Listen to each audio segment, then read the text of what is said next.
New at 5, an investigation is linking strict abortion laws to two women's deaths. ProPublica reported late last week on the deaths of Amber Thurman and Candy Miller. Thurman died of complications from taking abortion medication. She waited 20 hours in an Atlanta hospital after seeking medical care for an incomplete abortion. A state medical board review states Thurman's death is largely due to the hospital's delayed treatment. Miller died after declining to seek medical care for complications from abortion medication. Her family said she was afraid of getting medical help once it was clear the abortion was incomplete.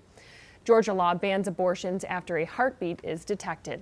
Chief Legal Analyst Khalif Rhodes joins us now. So Khalif, two different situations in terms of one was trying to seek out medical care, one was not. But can these hospitals here be held accountable? Yeah, it's clear that they can. I mean, and you got to look at how we got here. These cases, at least in the Amber Thurman situation, this is from 2022 when she passed. So you got to kind of rewind yourself to what happened. Roe v. Wade got overturned, and then multiple states were attempting to do what they did in Georgia, which was implement some type of new state-based regulations on abortion. And so what she did was make an appointment in North Carolina. She actually traveled here to get a DNC schedule, but she was late to get the DNC. So during the process, when she got here, they just prescribed her medication. She had the prescribed medication, and then the process started, but there obviously was something that went wrong. And then she went and sought medical treatment when she got back to Georgia. Henry County at Piedmont Henry. I've been to that hospital, not Atlanta, but a smaller type of hospital, but in the Atlanta area.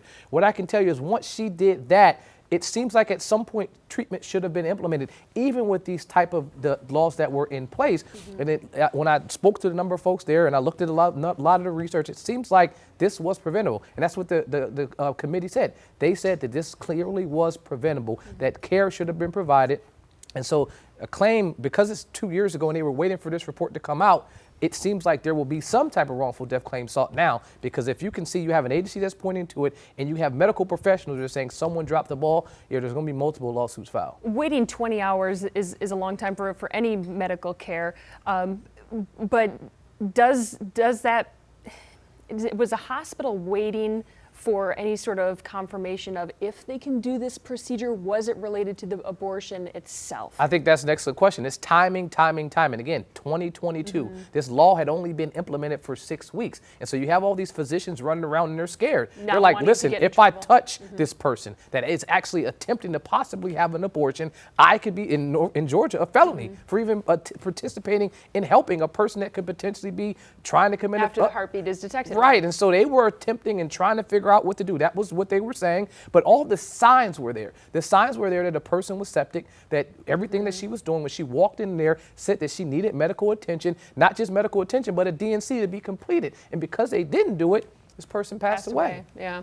Has this happened in any other state? You can point to Texas right now. There are congressmen that's sending letters out that's over the oversight of this type of incident and is asking for hospitals to try to figure out what they can do more. So you have these two in Georgia, you have the one in Texas, and you have a couple in North Carolina where there was not a death, but people were injured. And so they're trying to figure out what we can do to ensure that hospitals understand the regulations, that they understand that if a person's life is in danger, you're talking about the mother, that you can go in and save their life, because there are federal statutes that are in place that supersede any of these state laws that talk about a heartbeat. If a person that is living is now that has a situation where they are about to die, you can clearly step in. I mean, EMTLA is the first thing I can think about, where you're saying you have emergency care, this person can get care, and you need to make sure you provide it to them. Well, most of the state's laws do address if the health of the mother is in danger. If I can quickly go here, I looked at one thing that from an organization that talked about this, and they said this was probably the most clear-cut example of medical malpractice, that this was not a situation where the law stopped it. This was just doctors failing to do what they should have done. Khalif, thank you so much for chiming in on that topic.